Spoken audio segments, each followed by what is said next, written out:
Bienvenue sur TV78, merci de nous rejoindre pour cette première édition du 7-8 politique de la saison. 7-8 politique dédié ce mois-ci au premier tour de l'élection législative partielle dans la 11e circonscription des Yvelines. Élection qui se tiendra les 20 et 27 septembre. Les candidates et candidats engagés vont débattre dans quelques instants, durant 1h30. Vous allez voir la liste des 11 candidatures validées par la préfecture. 11 postulants au poste de député pour remplacer Nadia Hay, démissionnaire suite à sa nomination au gouvernement en juin dernier.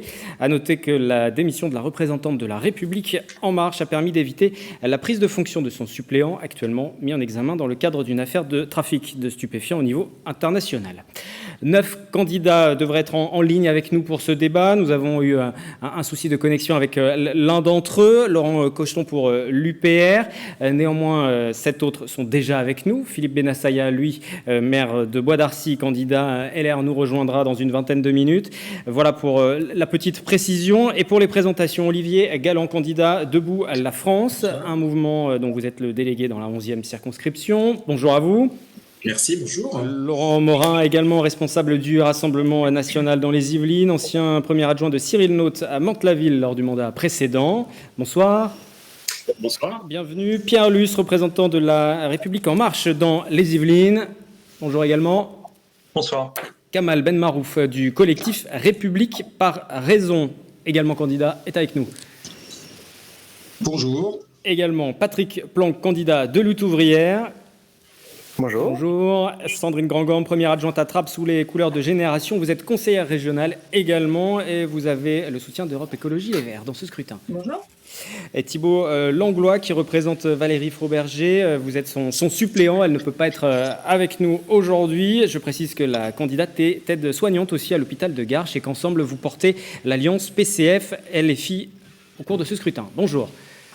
Bonsoir. Voilà, ça m'a permis de tester un peu les connexions et d'entendre les uns et les autres. Vous l'avez compris, pour ce débat, ils ne sont pas présents physiquement. Les candidats, crise sanitaire et gestes barrières obligent.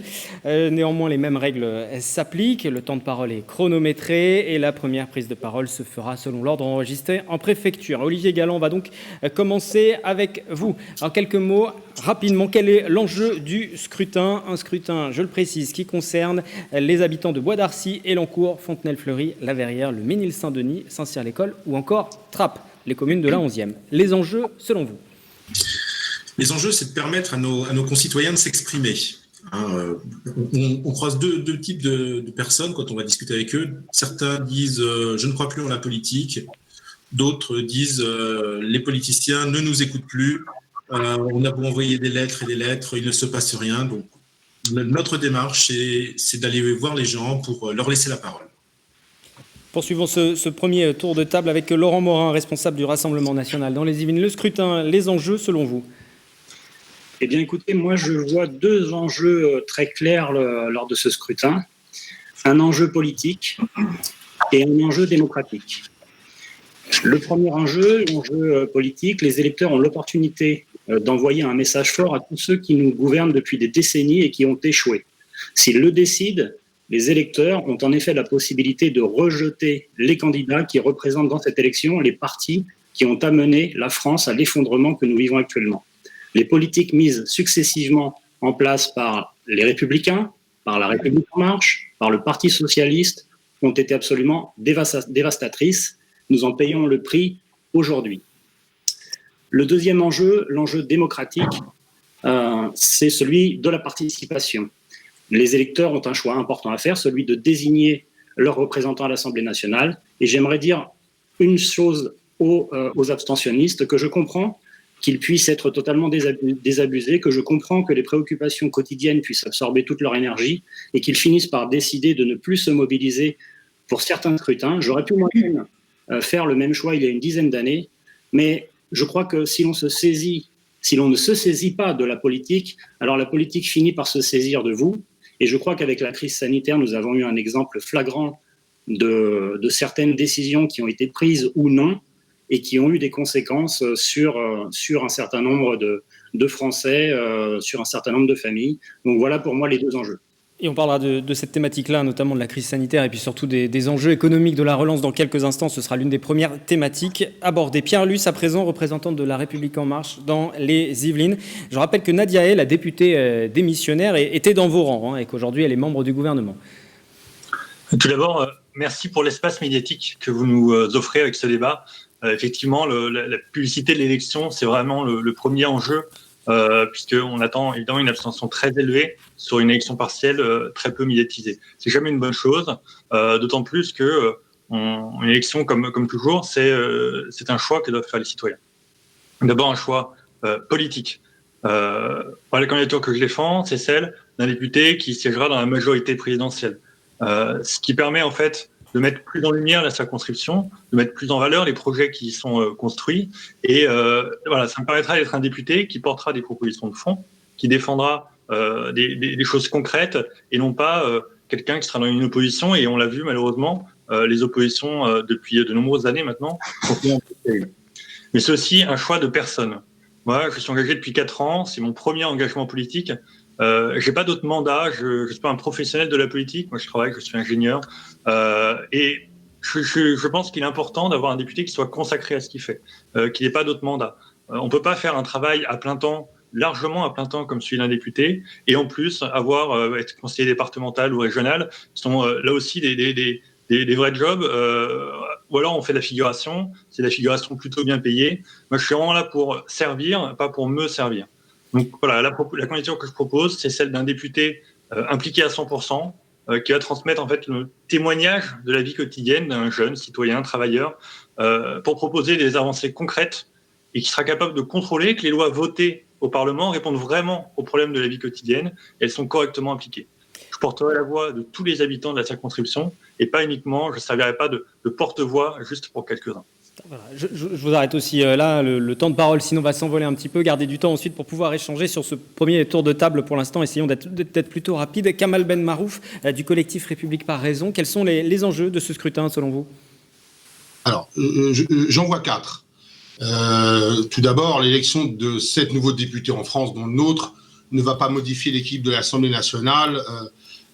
La République En Marche et ses alliés y resteront majoritaires. Le gouvernement actuel restera en place. Premier enjeu, élira-t-on un député de la majorité ou des oppositions ? Deuxième enjeu, dans la seconde hypothèse, laquelle de toutes les oppositions en compétition aujourd'hui choisira-t-on ? Le mandat de député a une double nature, tant nationale, par la discussion et le vote des lois, que locale, comme relais entre les institutions et les citoyens, tant du haut vers le bas que du bas vers le haut. Troisième enjeu, quelles seront l'attitude et le travail du député élu à l'Assemblée nationale ? Quatrième enjeu, quelles seront l'attitude et le travail du député face à ses concitoyens. Voilà. Patrick Planck, candidat Lutte ouvrière à présent. Même question. Enjeu de ce scrutin, selon vous ? Pour moi, le principal enjeu, et en particulier pour les travailleurs, c'est d'affirmer leurs intérêts vitaux face à la crise économique actuelle. Il faut utiliser ce scrutin pour affirmer que les travailleurs n'ont pas à payer cette crise. C'est ça qui est aujourd'hui catastrophique. Il y a 600 000 chômeurs de plus par rapport au mois de février, sans compter tous les travailleurs qui sont retrouvent au chômage partiel aujourd'hui et dont le salaire a été amputé depuis des mois et des mois. On voit tous les jours des plans de licenciement, Alinéa, Auchan, qui appartiennent à des grands groupes comme Muliez. On vient d'apprendre la fermeture de Bridgestone à Béthune. C'est inadmissible. Des plans de licenciement qui perdurent. Et la seule proposition aujourd'hui du gouvernement Macron, c'est redonner encore des subventions sans contrepartie aux capitalistes, au grand patronat. Nous, si on se présente dans ces élections, c'est vraiment pour faire entendre le camp des travailleurs, pour dire que de toute façon, les élections, c'est pas comme ça que ça va changer, c'est en se mobilisant, en se bagarrant, en s'organisant dans les emplois, pour protester contre ces plans catastrophiques pour le monde du travail. Sandrine Grandgorme, candidate pour Génération, également soutenue par Europe Écologie Les Verts. Vous êtes aussi première adjointe à Trappes. Et enseignante, puisque vous avez donné les professions de certains. Moi, je crois que c'est l'occasion unique là d'envoyer une députée de gauche et écologiste à l'Assemblée. Ça ne va pas bousculer les rapports de force, mais ça sera une voie supplémentaire pour dénoncer les politiques qui sont menées actuellement, pour dénoncer la déconnexion qu'il y a de la part du gouvernement sur beaucoup de sujets, qui n'est pas du tout en phase avec ce qui se passe sur le terrain. Et puis, c'est aussi l'occasion d'envoyer à l'Assemblée une députée qui connaît bien le territoire et qui se battra pour défendre les dossiers qui sont des enjeux majeurs sur ce territoire. Et nous terminons ce premier tour de table avec Thibault Langlois. Vous êtes le suppléant sur cette candidature de Valérie Froberger pour l'Alliance du Parti communiste et de la France insoumise. Quels sont les enjeux pour vous ? Eh bien, pour nous, cette élection, c'est d'abord un symbole.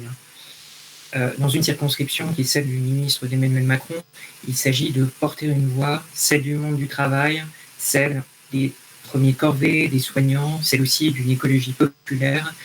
Et c'est pourquoi nous, Parti communiste et France insoumise, nous avons décidé de soutenir la candidature de Valérie Froberger, qui est aide-soignante à l'hôpital de Garches et qui sera une députée de combat, car il faut agir concrètement, agir face aux périls, aux mauvais coups qui se préparent en ce moment, pendant cette rentrée, les licenciements massifs ou encore le retour de la réforme des retraites. On l'a vu samedi dernier, on va le voir encore demain avec la grande manifestation interprofessionnelle, il y a dans la population le souhait d'une autre politique. Et il y a une convergence évidente entre ces protestations dans la rue et ces propositions que nous souhaitons porter dans les institutions. Et pour cela, il n'y a qu'un seul but, un vote, c'est celui de Valérie Froberger, que je vous prie d'excuser, car elle est actuellement en train de préparer la manifestation de demain. Voilà pour ce premier tour de table. Je précise que Philippe Bennassaya, le maire Les Républicains de Bois d'Arcy, également engagé dans cette campagne, devrait nous rejoindre en cours d'émission. Et puis, si la connexion le permet cette fois-ci, Laurent Cocheton, qui a aussi accepté de participer, qui représente l'UPR, devrait pouvoir nous rejoindre. Nous allons aborder, si le temps nous le permet, 3 thématiques, l'économie, l'environnement et la sécurité. Rappelons aussi, pour ceux qui nous suivent, celles et ceux qui nous suivent, que les députés participent au travail législatif, au travail de contrôle du gouvernement. Ils proposent des lois, les votent, interrogent les ministres également. Ils ne sont pas uniquement là pour représenter leur circonscription, ils s'expriment aussi au nom du peuple, ce qui fait que les thématiques sont plutôt nationales que nous allons aborder. Et justement, parlons du plan de relance initié par le gouvernement. Le pays, comme le reste du monde, a été fortement impacté. Pensez-vous les uns et les autres que les mesures vont dans le bon sens ? Les auriez-vous voté aussi si vous étiez déjà à l'Assemblée ? On va commencer avec vous, Olivier Galland, puisque vous avez parlé pendant une vingtaine de secondes. C'est vous qui avez le plus de retard jusqu'à présent. On vous écoute. Que pensez-vous des mesures qui ont été annoncées, du plan de relance globalement sur l'économie aujourd'hui ? Ce plan de relance, pour moi, il m'a l'air compliqué, il m'a l'air un peu confus, il va un petit peu dans tous les sens. On sème par-ci, on sème par-là, on va donner tant de milliards pour de la relance à condition qu'il y ait des aspects écologiques, tant de milliards déjà affectés. Le financement de ce plan, on n'a pas trop compris. C'est un emprunt, c'est pas un emprunt. La France emprunte 100 milliards, mais n'en reverse que 40. Voilà, ça me paraît très complexe. Aujourd'hui, la situation, c'est la suivante. Les PME ont des difficultés parce que pendant des mois, elles ont dû payer leurs charges, elles ont dû payer leurs locaux, leur matériel, leurs emprunts. Et pendant ce temps-là, elles vendaient rien. Donc nous, notre proposition, elle est très simple, c'est de libérer les PME qui créent de l'emploi en France, c'est le principal facteur de création d'emploi en France, libérer les PME de ce boulet qu'elles ont et de leur faire une suppression globale de charges sur le 2e trimestre de l'année 2020. Voilà, nous, c'est vraiment l'orientation qu'on estime indispensable pour relancer l'économie en France et la relancer durablement. Sandrine Grandgambe, à présent, je vous passe la parole. Même chose, vous avez une trentaine de secondes de temps de parole. Les autres candidats, je le précise, sont un peu plus d'1 minute. Pour Pierre Lus, c'est autour des 2 minutes de temps de parole. C'est vous qui avez le plus d'avance. Sandrine Grandgambe, sur ce plan de relance, j'en redonne quelques lignes. Il y a 100 milliards d'euros, baptisé le France Relance. C'est financé à 40% par l'Union européenne également. Il y a plusieurs volets, plusieurs promesses qui ont été faites aux entreprises de leur venir en aide. Si vous étiez en poste, est-ce que vous auriez voté, tout simplement, le plan de relance et les différentes mesures, vous les auriez soutenues ? Clairement non. Tout simplement parce qu'on vit une crise sanitaire et une crise sociale et économique sans précédent et les réponses là sont pas à la hauteur. En fait, ce sont les vieilles méthodes libérales qui sont utilisées. Ça a été relayé largement sur les réseaux sociaux, mais où sont les mesures pour les plus fragiles ? Ceux qui, là, en ont pris plein la tête depuis le mois de mars, qui ont décroché, qu'on voit dans nos villes en grande difficulté. Les mesures pour ces gens-là, elles sont où ? Donc, il y a clairement un volet entier qui manque. Et je pense qu'il faut vraiment mettre le paquet sur tout ce qui va être innovation économique et sociale. On a sur le territoire une entreprise qui s'appelle Envie, qui est exemplaire sur le plan de la vente d'électroménagers, où on met en place un système où on recycle, où on fait de l'insertion. Moi, je pense que c'est vraiment ce modèle-là qu'il faut développer pour créer de l'emploi demain. Pierre Luce, je vous passe tout de même la parole parce que vous êtes le représentant aussi de la majorité. Si vous êtes élu, vous siégerez au sein de la majorité. Quand vous entendez que les plans de relance, il manque par exemple un pan entier, nous dit Sandrine Grand-Gambe, vous partagez ? Non, je ne partage pas. Je pense qu'il faut le lire en entier pour comprendre. Il y a un dossier de presse qui est assez rapide en plus à lire.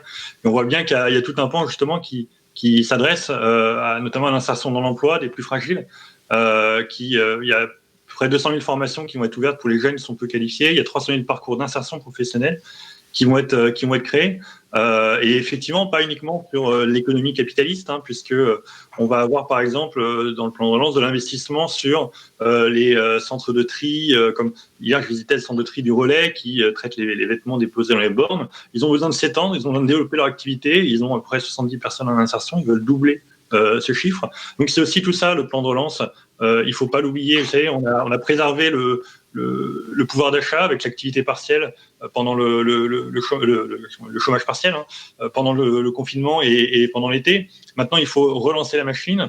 Monsieur Galland parlait des PME. Effectivement, il faut les aider. C'est pour ça que l'État va garantir notamment un fonds d'investissement en fonds propres qui va permettre en fait d'avoir de l'argent qui ne soit pas des dettes pour les PME et les TPE. Laurent Morin, pour le Rassemblement national, votre point de vue sur cette question du plan de relance et des aides qui ont été attribuées ? Écoutez, difficile de se faire un point de vue très très clair parce qu'effectivement, ce plan est assez flou. C'est un sujet très sérieux qui engage les finances de l'État et qui doit répondre à des problématiques extrêmement graves en termes socio-économiques. On a déjà et on va avoir une crise économique qui va arriver, qui va s'ajouter à la crise sanitaire. Et c'est vrai que ce plan, moi j'ai plusieurs remarques, dont une qui m'interpelle énormément. Bon, première remarque, ce plan, visiblement le gouvernement n'y croit pas lui-même, puisqu'en fait il table sur une création de 160 000 emplois, alors on sait déjà qu'il va y avoir 800 000 emplois de détruits. Donc soit le plan est insuffisant, soit il est mal orienté. La deuxième remarque, c'est qu'il arrive trop tard. Il arrive trop tard par rapport à d'autres pays qui ont déjà mis en place des plans. Il y a déjà des entreprises qui ont fait faillite. Il y a déjà beaucoup d'emplois qui ont été détruits. Donc pour moi, il arrive trop tard. Sur le sujet de la relocalisation, qui est vraiment un sujet qui est central dans nos problématiques actuelles, on l'a vu notamment au moment de la crise de l'épidémie, du pic de l'épidémie, où on n'avait pas de masques, pas de tests, il nous manquait à peu près tout. Et c'est vrai que la relocalisation, c'est vraiment le cœur du problème. Cela pourrait répondre, avec un grand plan de relocalisation, on pourrait répondre aux différentes problématiques socio-économiques, sanitaires et même environnementales. Sauf que dans le plan de relance, on a 1 milliard, simplement 1 milliard sur les 100 milliards. Mais le point le plus important, et là j'attire l'attention des électeurs et de l'ensemble des débatteurs de ce soir, c'est le financement de ce plan. Ce plan n'est pas financé. Sur les 100 milliards du plan d'Emmanuel Macron, il y a 40 milliards qui proviennent de l'Union européenne et 60 milliards qui proviennent d'un emprunt que l'État va faire. Alors l'État, on est déjà à 100% du PIB en termes de dette, et là on passe d'un seul coup à 120%. Donc c'est déjà une dérive assez impressionnante. Mais surtout la problématique, c'est sur les 40 milliards qui proviennent de l'Union européenne, qui proviennent en fait de la subvention de 390 milliards qui est comprise dans les 750 milliards du plan de relance européen. Ces 40 milliards, normalement, et je vais vraiment aller... Allez-y, essayez d'être concis, Laurent Morin. Sur le temps de parole, vous êtes à plus de 4 minutes et vous prenez beaucoup d'avance. Voilà. Je préfère prendre du temps sur ce sujet plutôt que sur un autre parce que c'est vraiment essentiel. Ces 40 milliards qui proviennent de l'Union européenne, normalement, doivent être financés sur des ressources propres de l'Union européenne. Les ressources propres, ce sont des impôts. Or, l'Union européenne ne pourra pas créer un impôt parce qu'il faut l'unanimité des États membres. Ce qui veut dire que ce qui va financer les 40 milliards et les 390 milliards, même pour l'ensemble des États membres, ce sont les contributions de chaque État membre. Sauf qu'avec le Brexit et les rabais des pays frugaux au niveau européen, la contribution de la France est passée à 15%. 15% de 390 milliards, c'est 60 milliards. Ça veut dire qu'en fait, l'Europe nous donne 40 milliards, mais on va lui redonner 60 milliards. En fait, c'est une supercherie, ce plan. On perd plus d'argent que l'on va en gagner. Et je vous interromps là. Voilà, vous êtes après près de 5 minutes, vous aurez forcément moins de temps pour vous exprimer sur les autres thématiques. Thibault Langlois pour Valérie Froberger, candidat PCF LFI. Votre regard également sur le plan de relance, les mesures, si vous êtes élu, comment vous allez agir aussi sur ces questions-là? Bien, ce plan de relance, pour nous, c'est en quelque sorte un acte manqué. Beaucoup d'argent est mis sur la table, certes, ça reviendra sans doute à faire redémarrer l'économie, mais ce sera une croissance qui manquera de sens social. Vous voyez, par exemple, les investissements qui ont été faits en faveur du secteur automobile. Il me semble que le montant du plan de relance dans ce secteur s'élève à près de 2 milliards d'euros. Pour le moment, on voit surtout à Guyancourt, Renault qui sabre dans ses effectifs de recherche et développement, alors même que les défis en termes de transition écologique et d'emploi sont immenses. Par conséquent, au lieu de distribuer, par exemple, 20 milliards d'euros en baisse d'impôts indiscriminés sur les entreprises sans contrepartie, ce qui en plus représente un fort manque à gagner pour l'État et donc pour les services publics, il faut faire les choses dans l'ordre en fléchant l'utilisation des aides normalement et en pensant surtout à leur but social et environnemental. Il faut flécher ces aides afin de permettre la création d'emplois durables et valorisants à travers notamment la reconversion des industries qui sont menacées, confrontées aux défis du changement climatique et en relocalisant les industries et les services. Il faut bien sûr pour cela s'appuyer sur les travailleurs qui sont les plus à même de penser le changement des processus de production à travers de nouveaux droits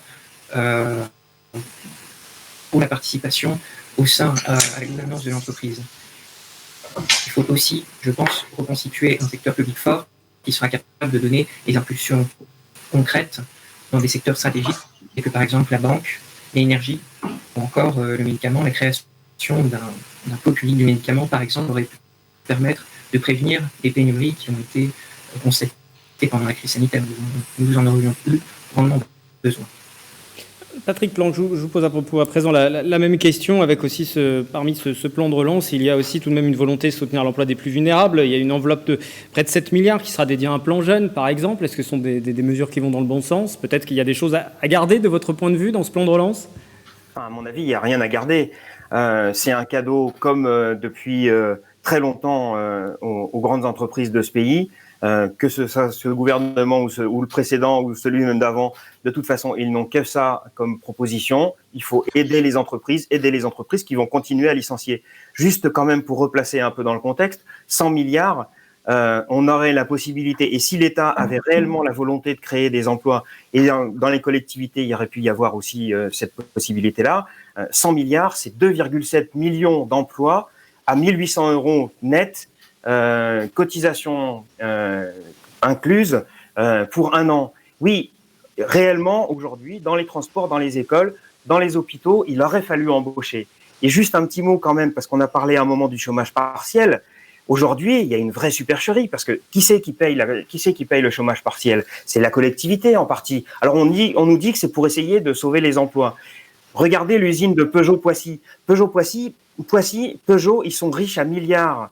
Ils sont en pleine santé. N'empêche qu'ils continuent à faire tourner leur usine 5 heures par jour à fond et 2 heures tous les jours. Tous les salariés de l'usine sont au chômage partiel. C'est ça qui est inadmissible aujourd'hui. Et ce plan de relance, il va dans ce sens-là. Il va dans le sens de favoriser les entreprises qui vont continuer à licencier, à faire des plans de licenciement et à fermer des emplois. Kamel Benmarouf, à présent, ne vous a pas encore entendu. Vous représentez le collectif, je le disais, République par raison, également candidat sur cette 11e circonscription. Avec quel programme sur le plan politique, économique, justement, et quel regard sur ce qui est mené jusqu'à présent, vous aussi? Alors, donc là, il s'agit bien du volet économique du plan de relance. Tout à fait. Des 100 milliards d'euros qui ont été débloqués, le plan France Relance, financé à 40% par l'Union européenne. Alors, je suis allé le consulter sur le site web du gouvernement et j'ai voulu voir ça de loin, toujours du côté des principes, parce que je pense que c'est là que ça se joue. Et il y a 2 citations qui m'ont interpellé. La première, le plan de relance permet de libérer les énergies de la nation pour renouer avec la croissance. Voilà, on continue de s'enfoncer dans le dogme de la croissance, selon lequel les travailleurs n'ont d'autre choix que de travailler plus pour gagner plus, selon une formule bien connue. Et historiquement, c'est cette religion du produire toujours plus qui nous a conduit à l'actuel péril écologique, dont on parlera en deuxième partie. Seconde citation. Déploiement de l'activité partielle de longue durée assortie d'un plan de formation. L'air de rien, il s'agit de rendre là définitif ce qui s'est mis en place durant le confinement. Et cela ne se limitera certainement pas à l'économie. Je pense par exemple à l'éducation nationale et à la sécurité sociale, dont je suis convaincu que l'effondrement est devenu inévitable. Au-delà, je suis convaincu de l'inévitable effondrement de nos institutions à court terme au profit du seul profit du grand marché mondial pour lequel tout se négocie, s'achète et se vend jusqu'à nos personnes et nos âmes. C'est bien pour ça que vous comprendrez que je ne crois pas un instant à ce plan de relance. En tout cas, dans son volet économique, nous parlerons sur l'écologique juste après. Nous passons à la deuxième thématique de ce débat. Il est question d'environnement à présent. Il en est largement question dans le plan de relance. Forcément, nous allons y entrer un peu plus en détail. Il faut savoir qu'il y a 30 milliards dédiés à la transition écologique ou encore 11 milliards pour les transports, 9 milliards pour l'industrie, l'énergie. Est-ce que là aussi, toutes les mesures vont dans le bon sens? Est-ce que si vous êtes élus les uns les autres, si l'un d'entre vous sera élu, quelles mesures soutiendra-t-elle? Je vais vous passer la parole. Pierre Luce, tout d'abord, en précisant que sur cette suite de débat, Philippe Benassaïa nous a rejoint, maire LR de Bois d'Arcy. Bonsoir à vous, merci. J'avais précisé que vous aviez une obligation au début d'émission. Par contre, Thibault Langlois, représentant de Valérie Froberger, a dû nous quitter en cours de débat en raison des problèmes techniques. Je rappelle que 11 candidats se présentent sur ce scrutin. Nous avons tout fait pour essayer de tous les avoir simultanément dans les conditions que vous connaissez sur le plan sanitaire également, d'où la visio.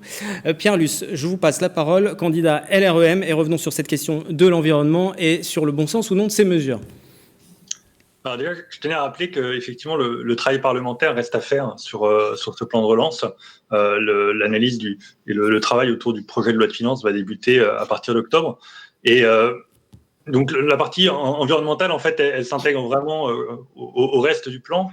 Elle est très concrète, très pragmatique. On n'est pas du tout dans l'écologie sanction ou dans les grandes idées. C'est vraiment des projets du quotidien, des projets palpables qui devront être lancés d'ici à 2 ans. Par exemple, ça va être subventionner une ressourcerie afin qu'elle puisse augmenter ses capacités à réutiliser du matériel d'occasion. Ça peut être, par exemple, dans une usine, remplacer une vieille chaudière à charbon par une centrale biomasse un peu plus verte et économe.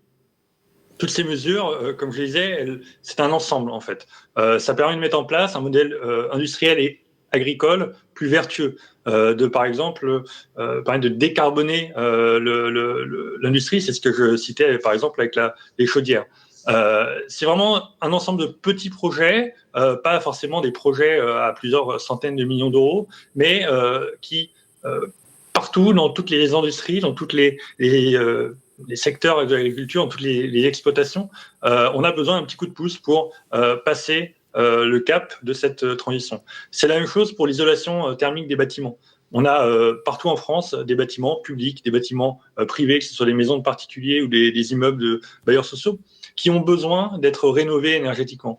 Et on met sur la table 7 milliards d'euros pour subventionner ces travaux-là, qui vont permettre à la fois de faire des économies importantes. Il y a des ménages qui parfois dépensent 1 000 euros par mois de chauffage pour être mal chauffés, et c'est en plus souvent les personnes qui sont déjà le plus en difficulté. C'est aussi une économie pour l'État, pour tous ces bâtiments publics. Et en plus, ça va créer de l'emploi, ça va créer une dynamique vertueuse pour notamment le secteur du bâtiment. Il faut bien voir que notre vision de l'écologie, de la protection de l'environnement, du cadre de vie, sont pas des sujets élitistes, c'est pas des sujets de bobos, c'est du quotidien. Quand vous vivez dans un logement mal isolé, mal aéré, dans un quartier où l'air est de mauvaise qualité, vous développez davantage de problèmes respiratoires et donc vous êtes plus sensible à tout ça. Bien manger, mieux se déplacer, c'est pas un problème qui est réservé aux riches, c'est un problème pour tout le monde. Et donc moi, je ne suis pas celui qui dira aux habitants de Trappes ou de la Verrière que l'écologie, ce n'est pas une priorité pour leurs enfants, qu'ils ne méritent pas aussi de vivre dans un air pur, de manger une nourriture saine, d'avoir une eau non polluée ou un logement confortable l'hiver. Non, nous, on s'adresse à travers nos mesures écologiques à tout le monde parce qu'on pense que tout le monde est concerné. Sandrine Grandgambe, votre regard aussi sur le plan de relance et puis plus concrètement, est-ce que vous, si vous êtes élu, ça fait partie de la priorité aujourd'hui, ces questions environnementales ? Vous qui êtes élu à Trappes aussi, je le rappelle. Là encore, comme sur le sujet précédent, les propositions ne sont pas à la hauteur des enjeux. On l'a vu, on le voit avec ce qu'on vit sur le plan climatique. L'urgence climatique, elle est là. Sur la question, on l'a vu aussi dans l'actualité de la 5G, on a des débats de fond, de société qu'il faut mener. Et la réponse que l'on a, après nous avoir baladé sur la Convention citoyenne sur l'environnement, où il y avait plein de propositions, au final, dès qu'on pose les éléments du débat, c'est circuler, il n'y a rien à voir. Parce qu'on voit bien que ce n'est pas une priorité, en fait, des politiques qui sont menées actuellement. Que ce soit sur le bien-être animal, dans les abattoirs, que ce soit sur les lobbies de la chasse qui ont porte ouverte au gouvernement, que ce soit sur la question des pesticides, où on recule, en fait, par rapport aux décisions qui avaient été prises. Il n'y a pas un sujet où on n'a pas des reculs ou des décisions qui sont des décisions qui vont contre la problématique environnementale. Donc, c'est bien les beaux discours, mais après, il y a les actes. Et les actes, pour l'instant, ça ne suit pas. Donc, il faut clairement que ces questions-là, elles soient au cœur de nos politiques et qu'il y ait des voix à l'Assemblée nationale, non pas des gens qui vont dire on accompagne et oui, le gouvernement a raison, mais qui disent clairement, là, il y a des problématiques qui ne sont pas traitées, qu'il faut urgemment traiter.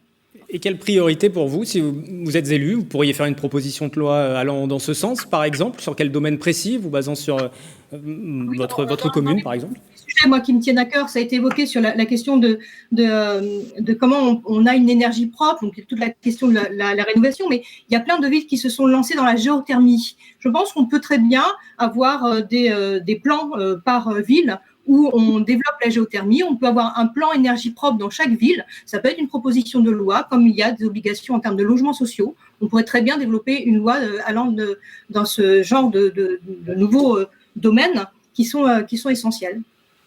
Philippe Benassaïa, je vous passe la parole à présent. Maire Les Républicains sur Bois d'Arcy, candidat dans ce scrutin également, soutien de la droite sur le scrutin. Pour vous, la question de l'environnement, de l'écologie, priorité, pas priorité, si vous êtes élu député ?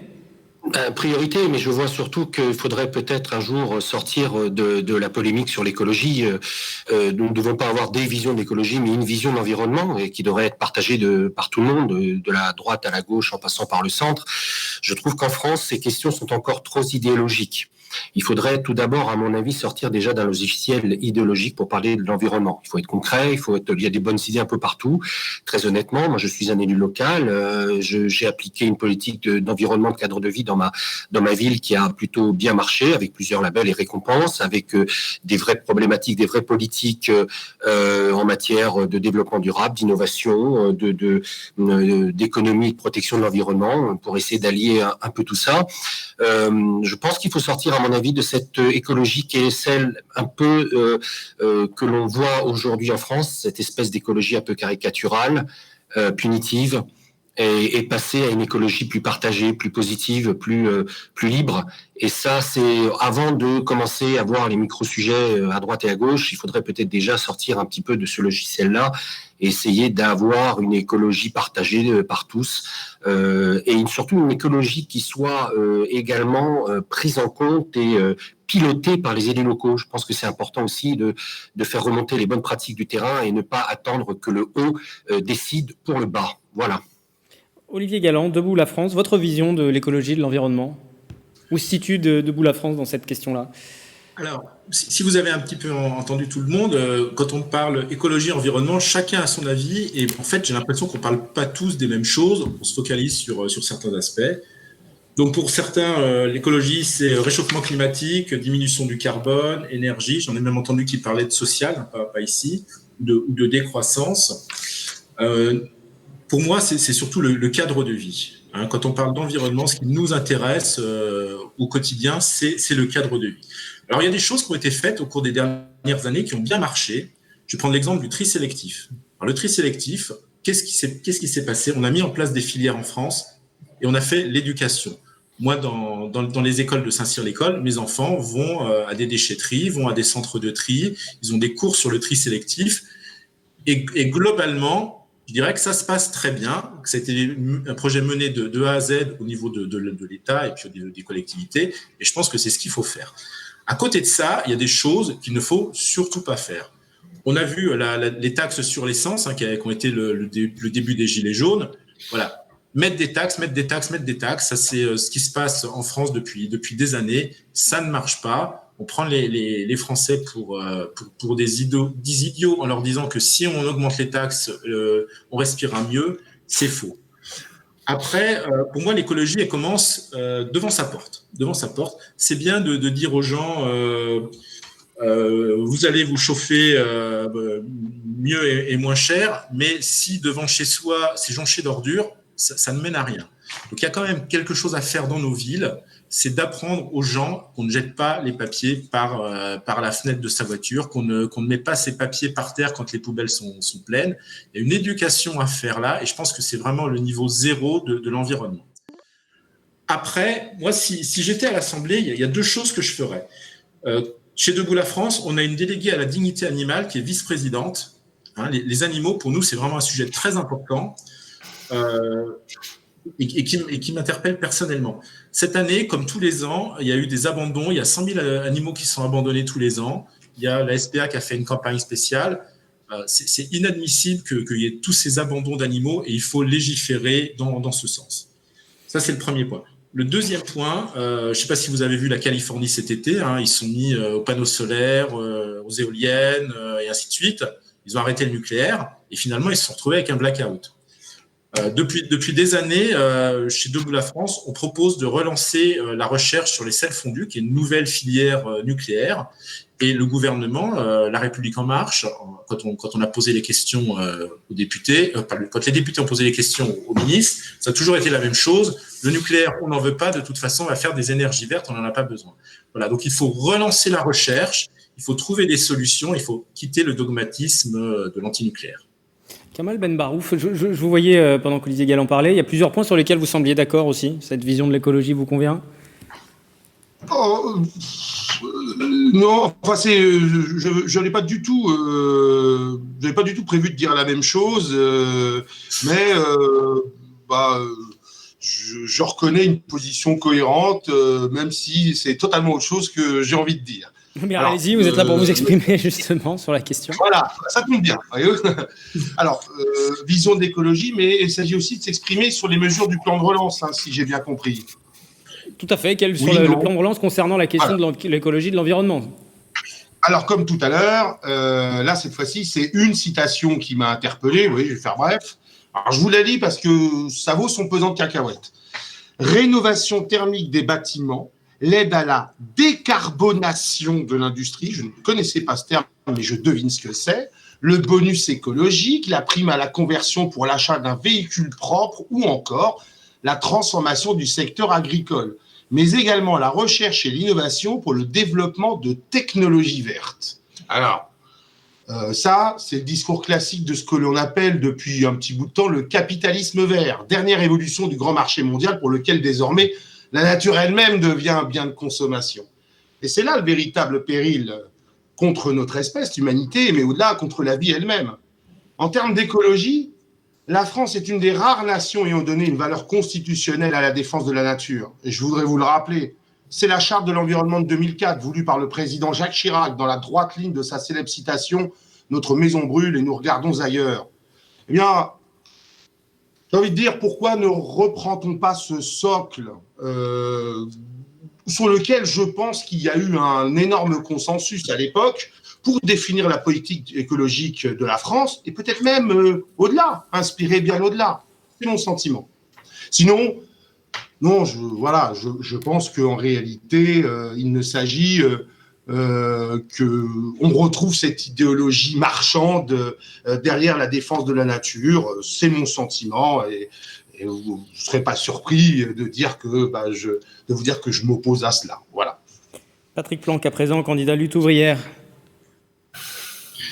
Oui, il y a pas mal de choses qui ont été dites avec lesquelles je ne suis pas d'accord, bien évidemment.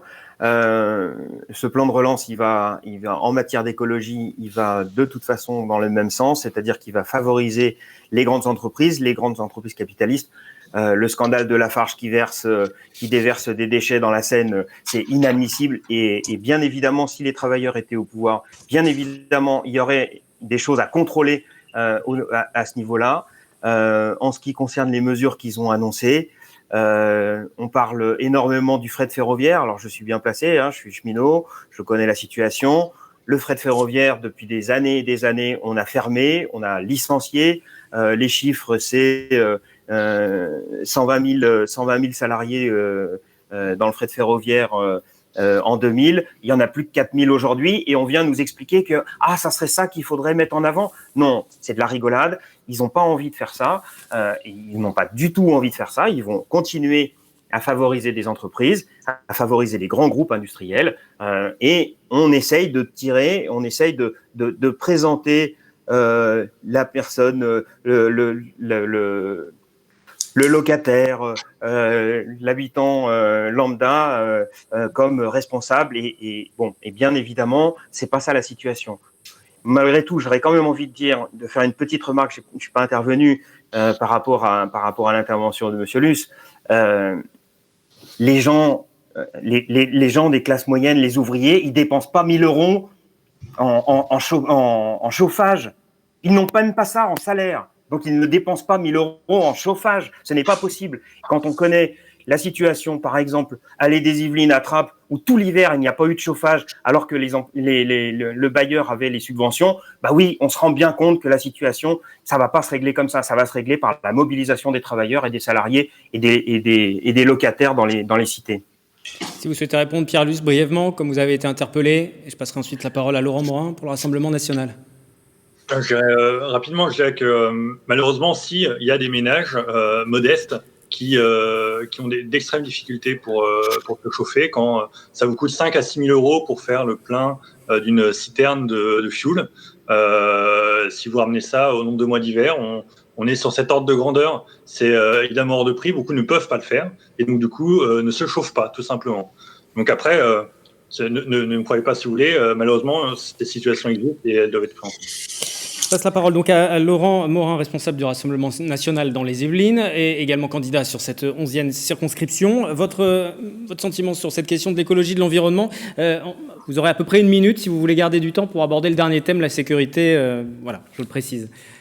Très bien, je suis toujours un petit peu gêné avec ce sujet environnemental, non pas qu'il ne m'intéresse pas, il m'intéresse, non pas qu'il ne s'agisse pas effectivement d'un enjeu, c'est véritablement un enjeu, mais la manière dont il est généralement abordé est bien souvent étrange, parce qu'on occulte les principales raisons et on prend à la place des mesures, certains l'ont dit, des mesures cosmétiques, tantôt punitives, tantôt farfelues. On a eu des exemples notamment à Bordeaux dernièrement, à Lyon, à Rennes également. Et en fait, on occulte les deux principaux phénomènes qui pourraient expliquer la dégradation de l'environnement. Et les deux phénomènes, c'est tout d'abord l'augmentation de la population mondiale, ça on n'en parle jamais. Et l'autre phénomène, c'est le concept de consommation dans notre existence. Et effectivement, si on ne traite pas ces deux sujets de manière efficace, alors toutes les autres mesures qu'on pourrait prendre seront des vœux pieux, seront une chimère. Alors, au-delà de ça, ça n'empêche pas qu'on peut éventuellement proposer un certain nombre de mesures. Et en tout cas, au Rassemblement national, nous proposons 2 mesures qui, pour le coup, seraient efficaces d'un point de vue environnemental. C'est d'abord refuser les traités de libre-échange qui sont une aberration pour les consommateurs, pour les travailleurs et pour la planète. Et enfin, défendre le localisme par opposition au mondialisme. Le localisme, c'est donc mettre en place des circuits courts, relocaliser nos entreprises en France, pour éviter effectivement qu'on aille acheter des produits à l'autre bout du monde et qu'on fasse venir par container entier des millions de produits, tout en polluant bien entendu la planète par le fuel consommé par les porte-containers. Donc voilà, ces deux propositions-là, à mon avis, seraient beaucoup plus efficaces que, par exemple, annuler le sapin de Noël à Bordeaux. Et je vous arrête là. Pour le temps de parole, je vous le précise, puisque vous ne les voyez pas s'afficher, les téléspectateurs, oui, mais vous, non, depuis vos écrans d'ordinateur. Vous êtes entre 5-6 minutes à peu près chacun. Laurent Morin, un peu plus d'avance, autour des 7 minutes. Sandrine Grand-Gambe, vous avez le plus de retard, hormis Philippe Bennassaya, mais qui nous a rejoint en cours de route forcément. Sandrine Grand-Gambe, vous êtes à peu près à 3 minutes, et c'est avec vous que je vais commencer sur la dernière thématique, qui sera la question de la sécurité. Pour clarifier le débat à venir, il y a eu un mot qui est revenu ces derniers jours, notamment dans la bouche du ministre de l'Intérieur, Gérald Darmanin, c'est c'est ensauvagement. Est-ce que c'est un mot déjà qui vous convient? Et puis ensuite, par rapport aux priorités qui ont été fixées là aussi par le gouvernement, parce que le rôle d'un député, c'est de regarder les mesures qui sont proposées, de les voter, voire d'en proposer. Parmi les différentes mesures priorités du gouvernement sur les questions de sécurité, il y a la lutte contre les stupéfiants, la lutte contre le harcèlement de rue, également la lutte contre le séparatisme. Il y a beaucoup de choses qui ont été lancées et beaucoup de dossiers qui ont été abordés. Sandrine Grand-Gambe, vous, quelle est selon vous la priorité à avoir? Et puis, beaucoup d'entre vous, et pas uniquement vous, vous êtes des élus locaux. En tout cas, vous habitez tous dans la circonscription. Certains sont des élus déjà, des maires adjoints. Comment vous êtes confrontés? Comment vous pouvez agir aujourd'hui face à tous ces problèmes? Sandrine Grand-Gambe. Je ne crois pas qu'on habite tous dans la circonscription, mais c'est pas grave, hein, on est sur une élection nationale, mais la réalité de cette circonscription, on est quelques-uns effectivement à la connaître. En fait, la question de la sécurité, elle est indissociable pour moi de la question des services publics. On est dans, là encore, des logiques libérales où on a cassé les services publics. Ça n'a pas commencé avec Emmanuel Macron, mais bien avant. Concernant les forces de police, hein, il faut remonter vers Nicolas Sarkozy pour la casse dans la police, et on en voit aujourd'hui les résultats. Vous savez que sur la circonscription de Trappes-Elancourt, on est sur 170 000 habitants. La nuit, il y a 3 équipages. Donc, les gens qui appellent, qui font le 17 parce qu'ils ont des problèmes plus ou moins graves à régler avec le besoin d'un soutien de la police, ils n'ont pas de réponse. On les renvoie vers les mairies en disant « appelez le maire ». Ça, c'est pas acceptable. On est sur un champ qui est régalien. La police, c'est du domaine des politiques nationales. Et on est clairement en sous-effectif sur des circonscriptions comme la 11e, et ça ne peut pas fonctionner. Et c'est vrai pour tous les services publics. On l'a vécu avec la Poste, où on a failli de nouveau avoir une fermeture sur Trappes du bureau de poste principal. Donc, quels que soient les domaines, on pourrait parler de la santé, on est tout le temps là à pleurer quand il y a des problèmes. On l'a vu au moment de la crise du Covid, où on applaudissait tous les personnel de santé, mais quand il faut concrètement développer les services publics, il n'y a plus personne. Et donc, la problématique de la sécurité, qui est absolument essentielle pour le bien-être de nos concitoyens qui n'en peuvent plus des incivilités, c'est clairement de redonner du pouvoir en termes de nombre d'effectifs. Donc, il faut absolument qu'il y ait beaucoup plus de présence humaine sur nos territoires. Et puis, ne pas se lancer dans des sujets qui ne sont pas les sujets qui intéressent les Français. La question, pour moi, du séparatisme, la question de la manière dont on aborde la lutte contre les stupéfiants, on n'est que dans la com. Et la com, ça suffit. Il faut aujourd'hui des mesures qui soient clairement celles qui permettent d'améliorer la vie de nos concitoyens. Et là, on en est très loin. Est-ce qu'il faut aussi peut-être une justice plus ferme, des mesures plus fermes aussi à apporter sur certains dossiers, certains cas? Est-ce que des fois, en tant qu'élu local, vous êtes un peu aussi désabusé sur certains dossiers? Sauf que pour qu'il y ait justice, il faut déjà qu'il y ait avant eu une action de la police. Et donc, c'est la première étape qu'il faut déjà qu'on règle. C'est qu'on ait les forces de police qui puissent intervenir au moment où les délits sont constatés. Parce que c'est ça aussi qui sert d'exemple. Plus que les peines qui sont appliquées ou pas appliquées, ce qui sert d'exemple, c'est est-ce qu'on a une réactivité des forces de police sur un territoire. Philippe Bennassaya, à présent, votre regard sur cette question de la sécurité et peut-être aussi des problématiques en tant que maire sur lesquelles des fois vous êtes démunis. En général, il y a très peu de liens entre la question sociale et la sécurité. En général, quand on met la question sociale comme par avant, c'est bien évidemment pour être dans le déni. La vraie question de la sécurité dans notre pays, c'est le sentiment d'impunité qu'il y a dans ce pays aujourd'hui, les peines qui ne sont pas respectées, et le déni dont je parlais aujourd'hui. La sécurité, c'est notre première des libertés, donc il ne faut pas tourner autour du pot et d'aller chercher des réflexions sociales. Il faut voir exactement ce que peuvent faire à la fois l'État et à la fois les élus locaux. Parce que j'estime que la sécurité n'est pas qu'une question du haut, c'est aussi également la question des élus locaux. Je vais prendre quelques exemples. Dans mon canton et dans ma ville, j'ai déjà fait pas mal. J'ai déjà lancé pas mal de projets comme des centres de supervision urbain à Fontaine-Fleury ou le développement de la vidéoprotection. C'est très utile. Aujourd'hui, si on n'a pas ces moyens-là sur le terrain, on n'arrive pas à régler les problèmes de sécurité. Si on n'arrive pas à développer, j'espère que quand je serai à l'Assemblée nationale, j'essaierai de déposer des propositions de loi sur ce sujet, il faudrait développer davantage les polices municipales.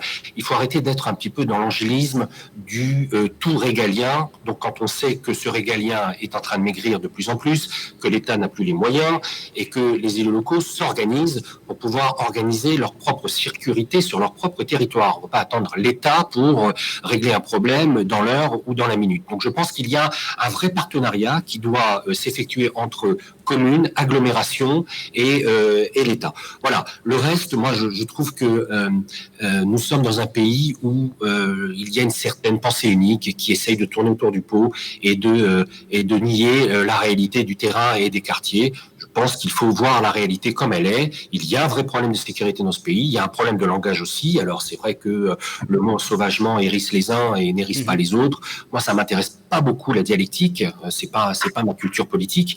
Ma culture politique, c'est plutôt de savoir comment, sur le terrain, on peut s'organiser pour pouvoir régler ces problèmes de sécurité. J'estime que les acteurs locaux, que les maires, que les conseillers départementaux ou autres peuvent agir pour pouvoir régler ces problèmes très rapidement.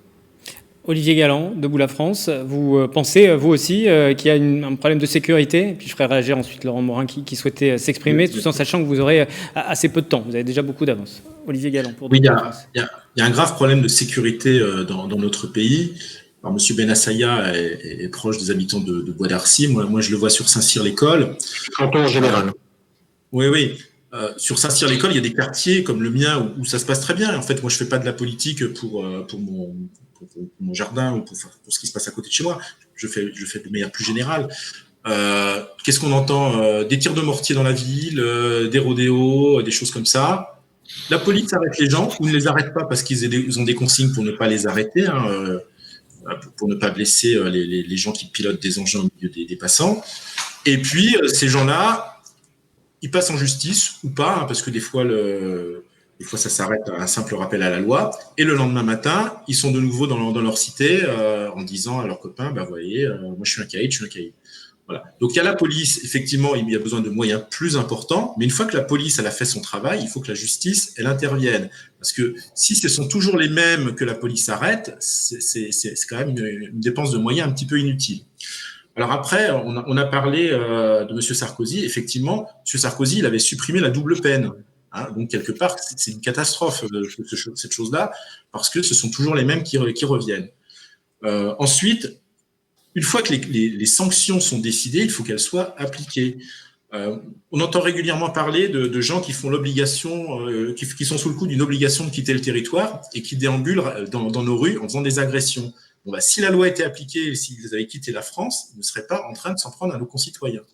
Voilà. Donc, il y a beaucoup de choses à faire. Je reviendrai juste sur la mutilation des chevaux, parce que c'est un thème qu'on a abordé hier. Alors, est-ce que c'est le mot sauvage, rapidement, si vous le pouvez, voyou ou barbare? Voilà, on ne sait plus quel terme utiliser. La situation dégénère de jour en jour. Laurent Morin, responsable Rassemblement National. Je vous passe la parole également, mais seulement une trentaine de secondes si vous voulez avoir du temps ensuite pour pouvoir conclure sur la dernière séquence de l'émission. Alors oui, il y a quand même beaucoup de choses à dire sur la sécurité. Je vais essayer d'être bref. Je ne peux pas laisser passer ce qu'a dit Madame Grand-Gambe sur la police. Elle semble faire porter la responsabilité sur les policiers. Je crois vraiment que si le bas blesse, c'est du côté de la justice. Vous n'avez pas écouté ou pas compris, parce que c'est exactement le contraire que j'ai dit, mais c'est pas grave. Compris, je pense que les policiers, les forces de l'ordre ont très bien compris aussi, et ça depuis des années d'ailleurs, parce que vous êtes plutôt l'incarnation, le Parti socialiste, d'un laxisme que nous payons aujourd'hui, les forces de l'ordre et les citoyens. Vous avez le droit de vous-même vous auto-persuader de choses que je n'ai pas dites, mais là encore, vous êtes dans quelque chose que vous inventez. Une étudiante à Nantes a été assassinée par un individu qui a bénéficié d'une libération anticipée. Là, le problème n'est pas un problème. Vous avez entendu ce que j'ai dit. J'ai dit qu'il fallait plus de forces de l'ordre. Donc, excusez-moi, je ne peux pas être plus clair. Laurent Morin, si vous souhaitez, Sandrine Grand-Gambe vous a répondu. Laurent Morin, si vous souhaitez enchaîner sur une idée concernant la sécurité. Et là, je vous l'ai dit, vous aviez pris beaucoup d'avance sur le reste. Vous m'aviez dit vouloir prendre du temps sur le reste. Tant pis pour ces sujets-là. Donc, allez-y, mais très court. Nos propositions, parce que j'avais pas mal de choses à dire effectivement sur la sécurité, mais nos propositions, c'est d'abord d'en finir avec le laxisme judiciaire, je viens de le dire, d'expulser les délinquants et les criminels étrangers, d'augmenter le nombre de places en prison en construisant de nouvelles structures, de rétablir les peines planchées et d'abaisser la majorité à 16 ans. Pierre Luce, à présent, pour La République En Marche. Il y a beaucoup de choses qui ont été dites. Vous portez tout de même la voix du gouvernement, puisque vous êtes le candidat de La République En Marche. Votre regard et vos réponses éventuelles? Alors déjà, moi, je voudrais saluer l'initiative du ministre de l'Intérieur qui est de vouloir diffuser plus régulièrement des chiffres concrets sur la délinquance pour pouvoir se baser sur la réalité et pas sur des ressentis. On voit beaucoup de polémiques basées sur des faits divers, alimentés régulièrement, un coup, l'ensauvagement, les rodéos, les règlements de compte, les squats, etc. Il y a toujours un épisode différent, alimenté un peu par une forme d'opposition politique.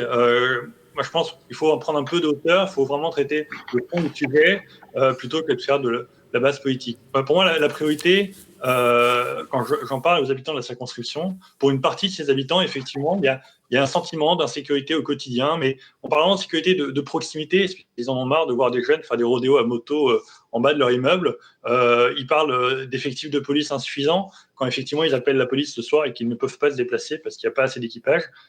Pour eux, c'est un vrai problème. Donc, quelle réponse on apporte là-dessus? Déjà, on corrige ce qui a été fait depuis des années et qui a été délétère.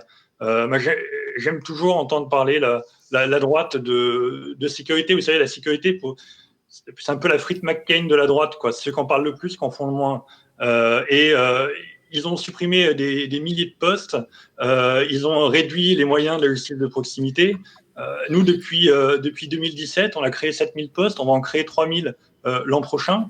On a d'énormes difficultés à concrétiser ces recrutements sur le terrain. Pourquoi? Parce que le recrutement est difficile. Les gens ne veulent plus être policiers parce que c'est un métier dangereux, c'est un métier où on est de moins en moins bien vu, les conditions de travail sont compliquées et donc il y a énormément de travail à faire pour valoriser leur travail, le rendre plus attractif. On va généraliser les caméras piétons, par exemple, qui vont sécuriser fortement le travail des policiers en donnant des éléments de preuve à chaque intervention qu'ils réalisent. Et ça passe aussi par une réponse pénale qui est plus adaptée. Alors, j'aime pas le terme de sévère parce que la justice n'est pas là pour être sévère, elle est là pour être juste. Et pour être juste, il faut qu'elle soit rapide. Vous ne pouvez pas attendre plusieurs mois avant d'avoir une réponse pénale. Et donc, il faut aussi des choses qui... Je vous laisse conclure, Pierre Luce, pareil, votre temps de parole s'envole. En 2 mots, pour conclure. En 2 mots, moi je propose qu'on accélère la mise en place de mesures d'éloignement pour prendre les caïds, les sortir de leur quartier et les envoyer à l'autre bout de la France où ils ne feront plus de mal. Et on casse les bandes, on casse les regroupements comme ça. Et ça s'inscrit, je me place... contrairement à ce que dit Philippe Bensaïa, pour moi, l'action sociale est forcément liée à la sécurité. On ne peut pas faire de la sécurité en ne faisant que de la répression. Il faut aussi lutter contre l'échec scolaire, former les gens pour qu'ils travaillent et pour qu'ils s'insèrent dans l'emploi. Vous n'aurez pas le temps de conclure, sinon sur la dernière thématique, vous n'aurez pas le temps de conclure. Kamal Benmarouf, je vous écoute à présent concernant les questions de sécurité. Vous qui résidez sur Trappes. Alors, je voudrais commencer par un constat personnel. Notre société est devenue plus violente parce que le marché du travail est devenu plus violent. Les renoncements successifs des gouvernements depuis une 50aine d'années, notamment face à l'euro, ont laissé prospérer un chômage de masse et ont perverti l'école de la République en lui faisant renoncer à former des citoyens pour ne former que des travailleurs corvéables à merci. C'est là la violence première, selon moi, la mère de toutes les violences de notre société, de notre nation. Et c'est-à-dire que, bien sûr que la sûreté, c'est comme ça que je préfère l'appeler, en référence à la Déclaration des droits de l'homme et du citoyen, est un droit absolument fondamental, le droit tout simplement de rester en vie, le droit de la préservation de l'intégrité physique et morale. Personne ne peut discuter cela, mais personne non plus ne peut ignorer que, quelque part, c'est d'abord le poisson pourri par la tête. C'est d'abord d'en haut que ça se passe. Comment s'étonner, par exemple, de la violence attribuée, je vais mettre les pieds dans le plat, aux jeunes des cités, comme disent les médias, si leur premier employeur, c'est le trafic de drogue? Comment s'étonner que les plus désespérés d'entre eux peuvent tomber dans une dérive dite islamiste, terme plus que contestable? Et comment ne pas s'insurger, du coup, contre les agitations, tant d'un côté des prétendus islamistes et de l'autre des prétendus nationalistes, dès lors qu'on s'affronte autour d'un fantasme de l'âge d'or, pour les uns le calife, pour les autres le roi soleil. On est dans une confusion totale dans la mesure où on ne sait même plus considérer que tout cela repose d'abord sur un contrat social, sur l'idée qu'on se fait d'une société et notamment de ceux qui la dirigent. Les réponses à apporter, une refondation du civisme républicain. Il est plus que temps de refonder un contrat social parce que ces institutions sont en train de s'effondrer et que s'il y a une grande oubliée dans tout cela, c'est d'abord la République et ses principes. Patrick Planck, à présent, sur la sécurité. Ouais, tout d'abord, moi je tiens à protester quand même vivement contre les propos de M. Morin et M. Galland qui sont alors dans leur rôle, mais qui assimilent immigration et délinquance. C'est inadmissible. C'est pas le cas. C'est pas le cas. Aujourd'hui, la véritable insécurité pour bon nombre de gens, c'est la perte de son boulot, c'est le chômage, c'est une insécurité sociale en réalité. Et toute la propagande et toutes les discussions de la droite, de l'extrême droite sur la sécurité, la surenchère qu'ils mettent vis-à-vis du gouvernement pour essayer de faire passer ça comme la première préoccupation des gens, c'est aussi une façon pour camoufler les vrais problèmes sociaux, les vrais problèmes aujourd'hui qui sont, oui, effectivement, on n'a pas de boulot, on ne sait pas ce que va devenir nos gamins, il n'y a personne pour les encadrer, il n'y a plus de services publics dans les villes, il n'y a plus tout un tas de services qui rend la vie des gens correcte, qui rend la vie des gens dans les quartiers, dans les cités correcte. Et ça, aujourd'hui, c'est un vrai problème. C'est un vrai problème et c'est à mon sens, la vraie priorité qu'il faudrait avoir. Olivier Galland, vous avez un petit peu de retard sur le temps de parole, si vous souhaitez répondre. Oui, les étrangers ne sont pas un problème, contrairement à ce que vous pourriez dire. Sur le marché, samedi matin, moi j'ai discuté avec une dame qui est arrivée en France à l'âge de 3 ans, et ce qui m'a interpellé chez elle, c'était sa fille. Et sa fille était en train de se balader dans la rue en lisant. Et voilà. Et donc, on a parlé éducation avec cette dame. Les questions qu'elle me posait, je vais être clair avec vous, c'était qu'est-ce qu'on peut faire avec les enfants qui regardent trop la télé. Voilà. On parle pas de délinquance, on parle juste d'éducation, d'une éducation basique. Et je l'ai fait avec cette dame comme je l'aurais fait avec d'autres. Donc, il n'y a pas un problème d'étranger ou de pas étranger. Il y a un problème d'éducation des lois et c'est tout. Philippe Bennassaya, maire de Bois d'Arcy. Je n'ai pas été visé par ce qu'a dit Monsieur Planck, c'est ça, je crois. Personne n'a parlé d'immigration, c'est vous qui en parlez, mais ça ne m'étonne pas de l'extrême gauche. Vous êtes obsédé par l'immigration et par ces sujets-là. Personne n'a parlé de ça. On a parlé de social en matière de sécurité. C'est Mme Grand-Grand qui en a parlé, je crois. Moi, je parle surtout de décentralisation de la sécurité en essayant de redonner des pouvoirs aux élus locaux et aux acteurs locaux pour essayer de régler les problèmes de sécurité au plus près du terrain. Je vois pas pourquoi vous mettez ce sujet sur le tapis, bien évidemment, pour essayer encore une fois de faire de la petite politique politicienne et d'assimiler les uns avec les autres. Essayer d'avoir un débat à la fois raisonnable et assez objectif sur ce sujet sans forcément pointer du doigt les uns et les autres. Voilà, c'était juste ce que je voulais dire sur le problème de la sécurité. Mais c'est comme l'environnement, dans notre pays, il faut des polémiques sur des sujets qui devraient rassembler.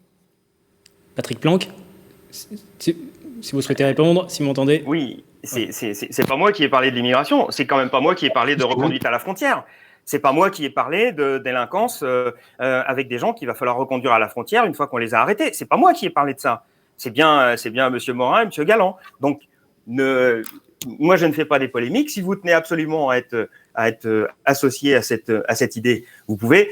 Je pense que vous êtes d'accord sur un certain nombre de points, d'ailleurs, à mon avis, vu les politiques que vous avez menées au gouvernement et ailleurs, bien évidemment, vous êtes d'accord sur cette situation. Moi, je pense que le problème aujourd'hui, c'est un problème social. Oui, c'est un problème aujourd'hui. Le vrai problème, c'est la perte de son boulot. C'est un problème de chômage. C'est un problème d'éducation. Et c'est un problème de manque de professeurs dans les écoles, de personnel encadrant, etc. Oui, c'est ça le vrai problème aujourd'hui qui préoccupe la population. Sandrine Grand-Gomme, je vous repasse la parole. Vous avez un peu plus de retard avant que nous passions ensuite aux conclusions pour équilibrer aussi le temps entre les uns et les autres. Ce sera l'occasion, mais si vous souhaitez encore vous exprimer sur la question de la sécurité, sur ce qui a pu être dit. Non, juste parce que je crois que M. Bennassaya n'a pas bien compris. Je veux pas être. Non, mais personne, en général, on ne comprend pas ce que vous dites dans ces cas-là. Vous dites ça aux autres candidats, vous dites ça à moi. Pourtant, vous comprenez bien, Madame Grand-Gambin. Je disais, vous avez la question sociale, hein, c'est pas une critique. Hein. Vous avez abordé la question sociale. Puisque vous avez entendu des choses que je n'ai pas dites, donc je n'ai pas fait de lien entre le social et la question de sécurité. J'ai dit qu'il fallait plus de forces de l'ordre sur le terrain et que c'était un problème de service public, c'est ça que j'ai dit, et qu'on rejoint les problématiques de service public en général dans ce pays, c'est-à-dire qu'on a cassé les services publics dans plein de domaines, dans le domaine de la sécurité comme dans les autres. Et un des points où on est en désaccord, et c'est normal qu'on soit en désaccord, c'est sur votre vision qui est plutôt locale. Moi, je pense que c'est un sujet régalien et qu'il faut que l'État soit armé pour traiter ces questions-là, en collaboration bien sûr avec les élus, mais c'est d'abord le rôle de l'État. Voilà ce que j'ai dit. Dont acte. Nous allons faire un dernier tour de table pour ce débat. Chacun des candidats va s'exprimer dans l'ordre de l'enregistrement des candidatures en préfecture, selon la liste qui nous a été transmise, avec forcément un temps différent pour les uns et les autres pour équilibrer. Olivier Galland, on va commencer avec vous. Vous avez 2 minutes pour pouvoir conclure, et comme ça, chacun pourra être entre 9 minutes 30 de temps de parole au cours de cette émission. Olivier Galland, on commence donc avec vous. Je vous l'ai dit, vous avez au maximum 2 minutes pour vous exprimer, pour conclure, ou ensuite aborder aussi un sujet que vous le souhaitez. C'est votre carte blanche. Eh bien, écoutez, je vais faire les deux. Hein. Les sujets de ma campagne, il y avait les luttes contre les incivilités, la lutte contre les trafics et contre la fraude, en particulier la fraude sociale. Alors, je pense qu'il y en a qui vont faire un tollé dans mes propos. L'incivilité, on en a parlé, hein, les détritus, les rodéos, les poubelles qui brûlent.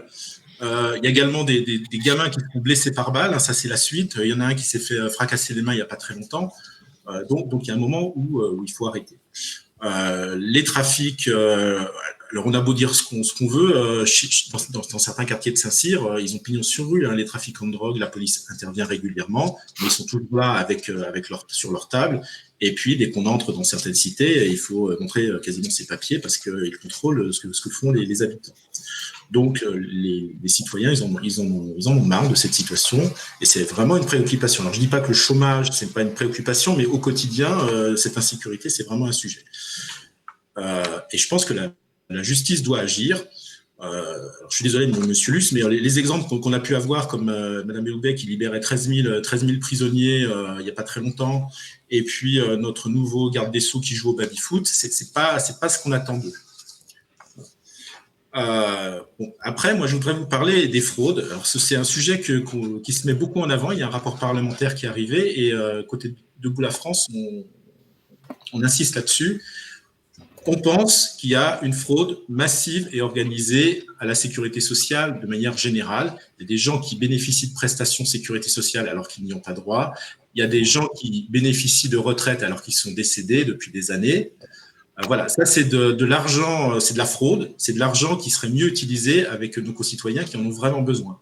Donc voilà, si moi j'étais à l'Assemblée, j'organiserais quand même une lutte contre ces fraudes. On peut le faire, on peut vérifier que les personnes sont vivantes ou pas. Passons à Laurent Morin pour le Rassemblement national. Vous avez 1 minute pour conclure. Je vais tout simplement renouveler mon appel à la mobilisation pour ce scrutin. Mobilisation de nos électeurs traditionnels, bien sûr, mais également mobilisation des abstentionnistes. 3 bonnes raisons pour se rendre aux urnes. D'abord, défendre son droit fondamental en se mobilisant, le droit de vote. Sanctionner, comme je l'ai déjà dit, les responsables de l'effondrement de notre pays, et je le rappelle, le Parti socialiste, les Républicains et la République en marche, qui ont tous été au pouvoir et qui portent tous une part de responsabilité dans l'effondrement actuel de notre pays. Et enfin, la 3e raison, c'est permettre une meilleure représentativité à l'Assemblée nationale. Il est anormal que le premier parti de France, celui qui est arrivé au second tour des présidentielles et en tête des élections européennes, n'ait que 6 députés sur 577. Il ne tient donc qu'aux électeurs de rétablir cette injustice et de préparer la France d'après. Pierre Luce, c'est à vous pour La République en marche. Vous avez une 30aine de secondes maximum pour conclure.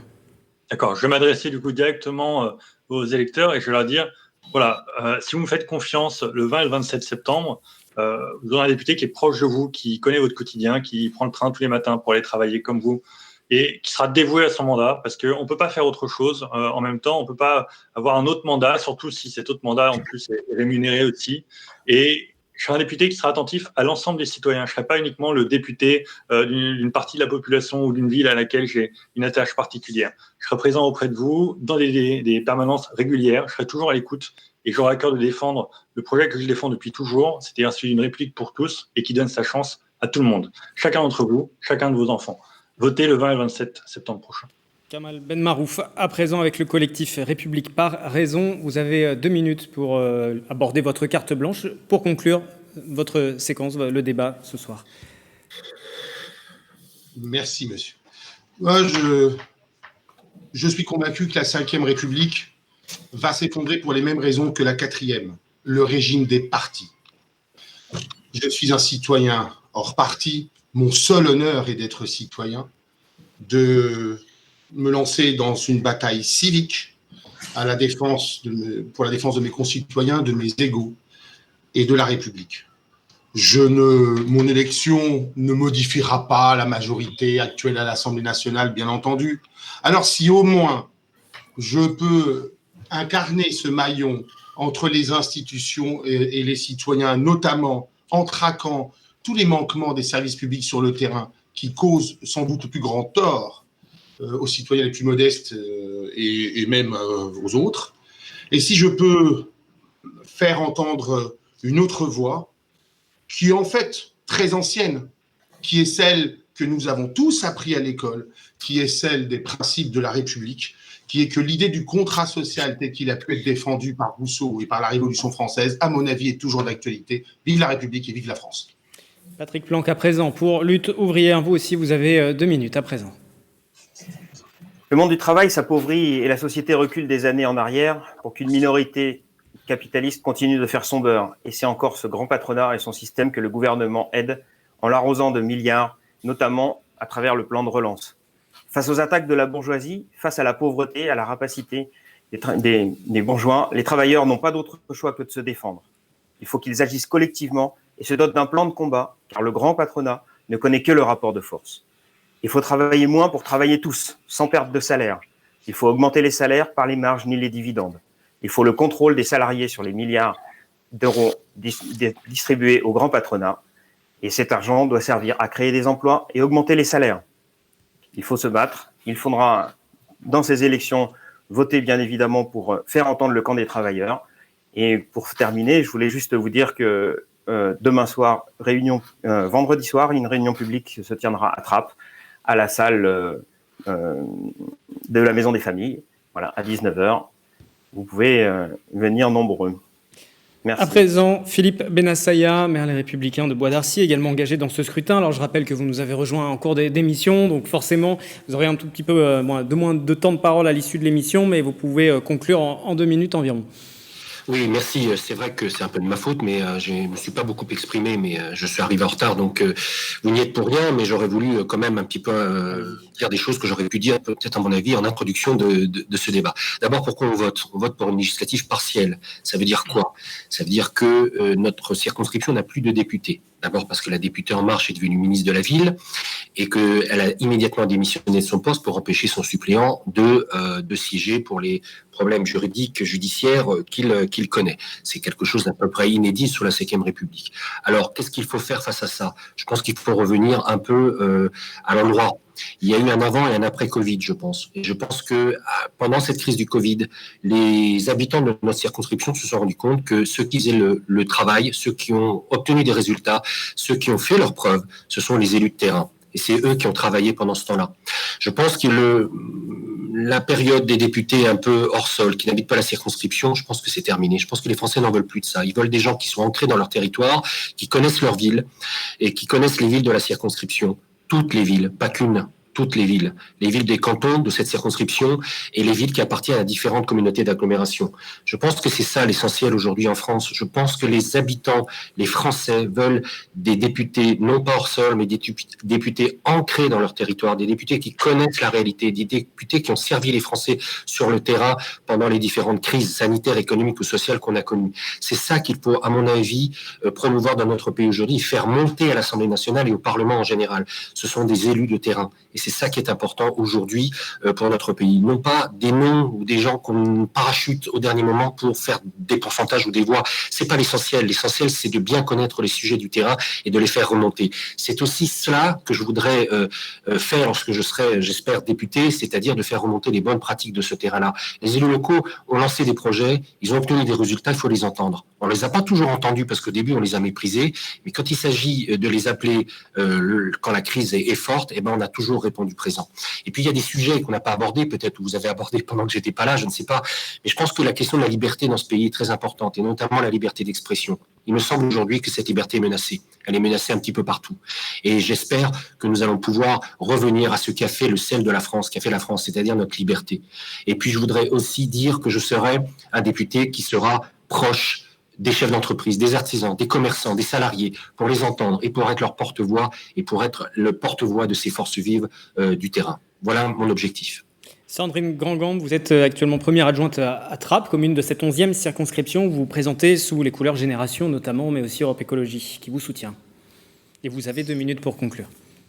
J'aurais voulu parler de l'école parce qu'il me semble que dans la période, le décrochage scolaire avec la crise qu'on a vécue est un vrai sujet, mais je vais quand même revenir sur la question de l'environnement parce que je pense qu'elle est aujourd'hui centrale, cette question-là. Et ce n'est pas une question de cadre de vie, c'est une question profonde, c'est un modèle de société. Je pense qu'il faut qu'on change de modèle de société. Et les impacts sur nos circonscriptions, ils sont énormes. On le voit, on n'en a pas beaucoup parlé de la réalité de ce que vit notre circonscription avec des problématiques qui sont différentes d'un canton à l'autre, mais aussi des choses qui sont communes. La question des transports, de la saturation de cet espace que nous avons en commun qui fait que c'est devenu invivable pour beaucoup de gens. Comment on règle ce problème-là? Comment on développe les transports en commun? On a des propositions sur ce sujet. Comment on lutte contre les pollutions qui sont des pollutions sonores, qui sont aussi des pollutions des nuisances en termes atmosphériques qui ont des impacts sur la santé de nos concitoyens, comment on préserve les poumons verts de nos villes. On a un certain nombre de lieux à protéger, on a beaucoup mis de béton dans nos villes, que ce soit à Saint-Cyr, à Bois d'Arcy, même à Trappes, on a construit parfois parce que c'était nécessaire, mais on a parfois aussi trop construit à certains endroits, donc il faut remettre de la nature dans tout ça, et les gens aujourd'hui en sont conscients, ils ont vraiment pris conscience, je crois, qu'il y a un modèle à changer. Et c'est pour ça que les questions, à la fois, on a développé un slogan qui est « Notre futur sera écologique et social », parce que, à mon avis, ce sont les 2 sujets majeurs qui sont devant nous. Merci à vous d'avoir participé à cette émission. On revoit à l'antenne les temps de parole respectifs qui s'affichent. Je rappelle pendant ce temps que le scrutin législatif se déroulera pour le premier tour dès ce dimanche 20 septembre. Il concerne les électeurs des communes de Bois d'Arcy et Elancourt, Fontenay-le-Fleury, La Verrière, Le Mesnil, Saint-Denis, Saint-Cyr-l'École et Trappes. Et puis, je rappelle enfin que 11 candidats se présentent sur cette circonscription, la 11e, dans le cadre de cette législative partielle. On va revoir la liste complète. Certains ne pouvaient pas être avec nous, mais ils sont également engagés. Merci encore d'avoir participé avec des conditions techniques particulières, puisque je rappelle pour les téléspectateurs, nous ne pouvons percevoir l'ensemble des candidats en plateau pour une question de respect des gestes barrières. Merci en tout cas de nous avoir suivis. Merci aux candidates et candidats et on se retrouve bientôt sur TV78.